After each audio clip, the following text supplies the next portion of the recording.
mechi ya Simba Sports Club dhidi ya Al Masry iliyopigwa huko Misri Suez imemalizika kwa Simba kupoteza magoli 2-0, na hiyo mechi ya mkondo wa kwanza katika michuano ya CAF Confederation Cup.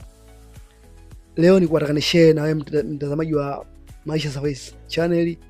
Katika mchezo huu kuna baadhi ya vitu mimi nimeona, lakini cha kwanza kabisa ni kuwataka nilie mimi kama mimi nilie au nilalamike binafsi.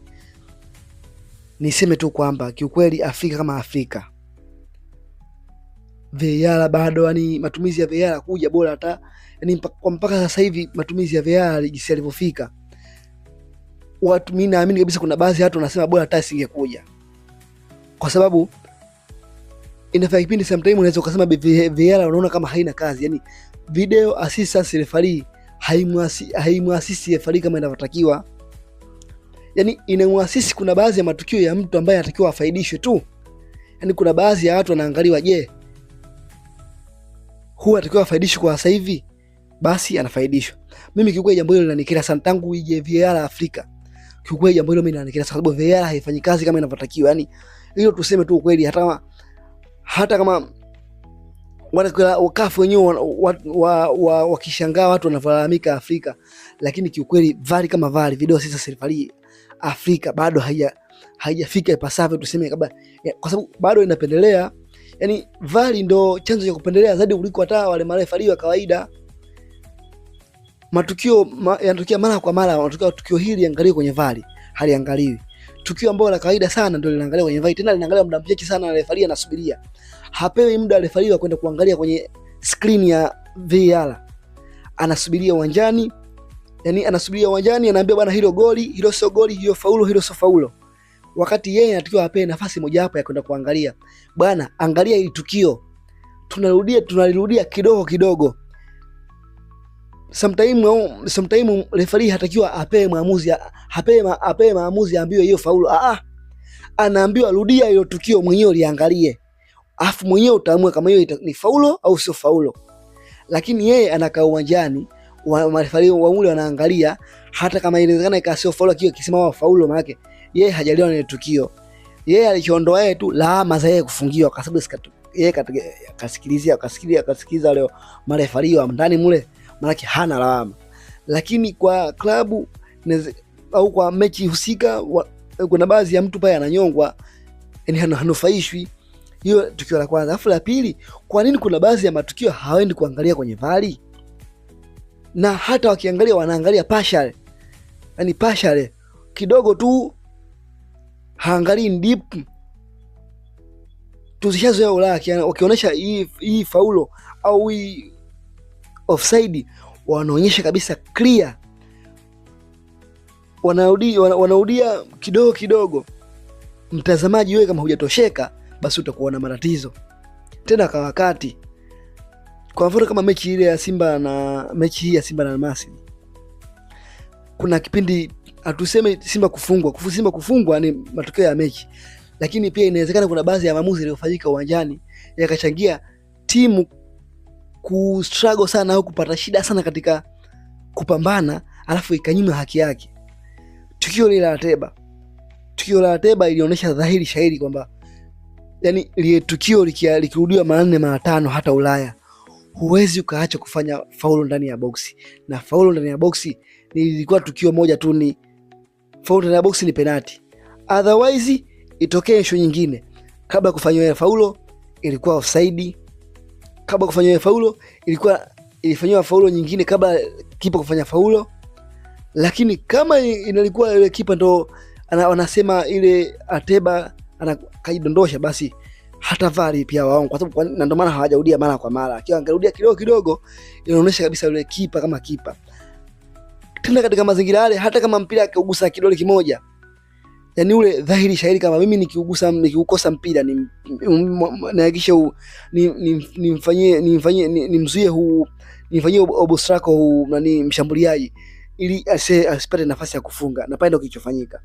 Na bahati mbaya zaidi Ateba sio kafanya obstacle zaidi, amefanyia faulo kweli, lakini referee kaona sio faulo, anasema chezeni.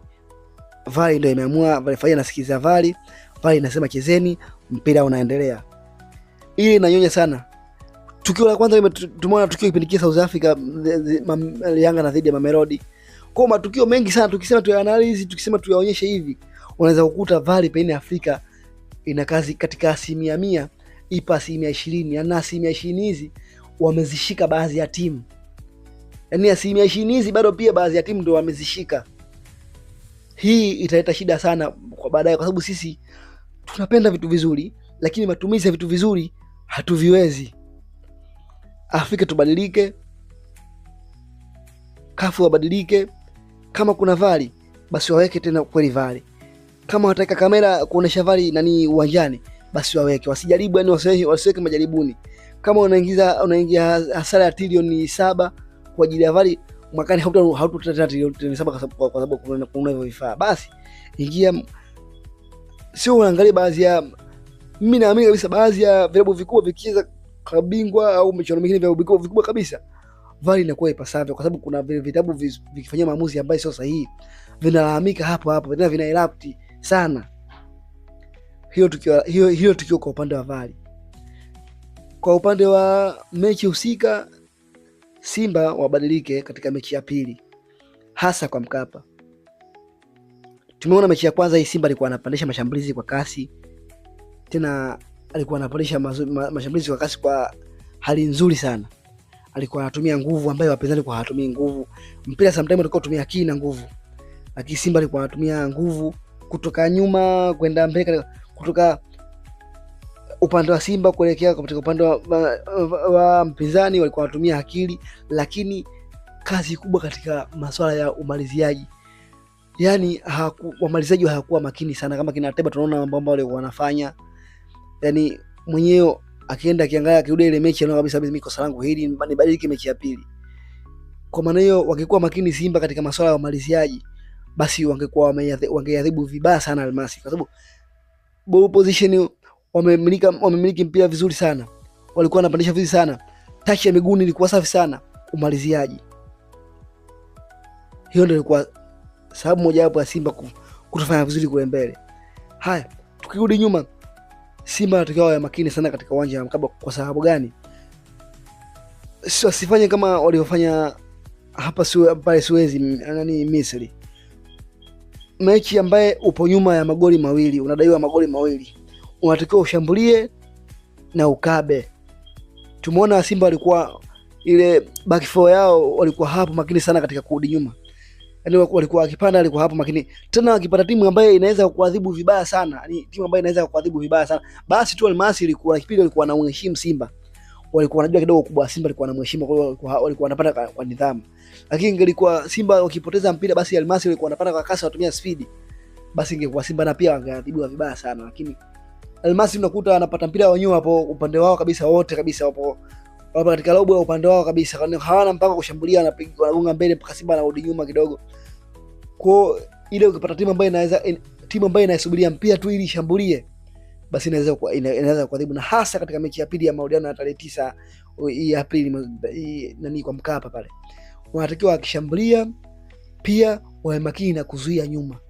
Wakijisahau hivyo, madhara yake Almasi wakipata goli moja, tena bora Almasi wapate goli moja kipindi Simba anaongoza magoli 3, anaongoza magoli 2 na muda bado mwingi. Lakini akipata goli moja hali ya kuwa dakika 10 ya 15 dakika 20 Simba hana goli hata moja, Simba anapewa mzigo mara 2 ya ule ambaye anatakiwa apewe. Kwa sasa hivi anatakiwa apewe magoli, ashinde apate magoli 2 ili aggregate iwe 2-2, waone kama anaweza kaendelea na 20 au akaongeza goli la 3 bila, wakaenda Simba hatua inayofuata ya nusu finali. Lakini wakiruhusu goli moja haitakuwa tena hamna sare. Yaani matokeo ya sare tena hakuna. Na wanaziua dakika 120 tena patakuwa dakika 120 hakuna. Kama watakapopata goli la 3, wakipata 3 bila au wakipata goli la 3 tu Simba, basi 120 zimeshavunjwa, hakuna. Kwa maana hiyo wakipata goli Almasi kabla Simba kupata magoli inakuwa shida sana, kwa sababu wanapewa mzigo, wanatoka sasa wapate magoli 4. Wakipata magoli 4, Almasi kujumuisha goli lao la hapa na magoli mawili ya kule, kwa hiyo 3, kwa hiyo 4-3. Kwa hiyo maana wanafaidika hapo Simba, na wakiwa sawa wakipata Simba magoli matatu ndio wala Masi wakipata moja kwa 3-1. Kwa hiyo uwanja ambao uliruhusu magoli mengi zaidi wa Benjamin Mkapa una lozi, hawapati faida. Unapata faida uwanja wa Soezi ambao umeruhusu magoli mawili tu. Kwa maana hiyo watakuwa wawe makini sana Simba Sports Club katika mechi ya marudiano. Watanzania wanasubiri wote, si tupo nyuma yenu, tuungeni mkono. Hakuna Mtanzania ambaye asiyependa kilabu cha Tanzania kiende mbele, isipokuwa kuna ule ushabiki tu wa, unajua usimano wa Yanga haukosi, lakini inafika kipindi kwamba inapofanya vizuri klabu, basi taifa zima linakuwa linawakilishwa na hiyo klabu. Kama Tanzania tunasema kwa mwaka huu Tanzania ni Simba, kama kipindi kile ilipoenda finali Yanga Sports Club, kwa ilikuwa anasema mpira Tanzania ndio sababu moja hapo ya kukua hiyo. Kwa maana hiyo katika uwanja mechi ya pili ya utakaopia Benjamin Mkapa, Simba alikuwa makini sana kwenye kushambulia na kwenye kuzuia. Wahakikishe wakipata nafasi ya kushambulia waone kama hawezi kupata nafasi nyingine ndani ya dakika 90, yani nafasi ndio hiyo tu moja. Na wanapo kukaba wahakikishe kuwa hii ndio nafasi ya Almasili wanafunga goli. Kwa maana hiyo tukizembea hii ndio goli lao. Kwa washambuliaji watakiwa wakabe mara 5 au mara 4 zaidi ambayo kwa wanakaba mbele kule Misri. Hiyo tu kwa leo. Tunaombea Simba mechi ya pili. Uwezekana kurudisha ipo, kwani Simba kasharudisha na mkana kishafanya mageuzi na mkana hapa. Mageuzi mengi tukishafanya hapa Simba Sports Club. Yaani sio swala la ajabu pia Simba Sports Club kupita. Lakini pia sio swala la ajabu pia Simba Sports Club kuishia robo finali, kwa sababu ndio hatua yake. Maana hiyo kwa sasa hivi hatua ambayo ilozeni robo finali, akienda nusu finali ndio wanaweka rekodi mpya katika michuano hii. Wameenda robo finali mfululizo, hatimaye wanaenda nusu finali. Lakini hakuna Mtanzania ambaye anayependa Simba aishie robo finali. Tumombe Mwenyezi Mungu Simba wafanikiwe hatima yao. Inshallah Mwenyezi Mungu atawajalia heri. Leo nikumbushe tu, kama bado hujasubscribe basi subscribe channel hii ya Manchester Channel. Pia ubonyeze alama ya kengele ili uanze kupata habari zetu pale tu tunapoziposti, na uwe mwanafamilia.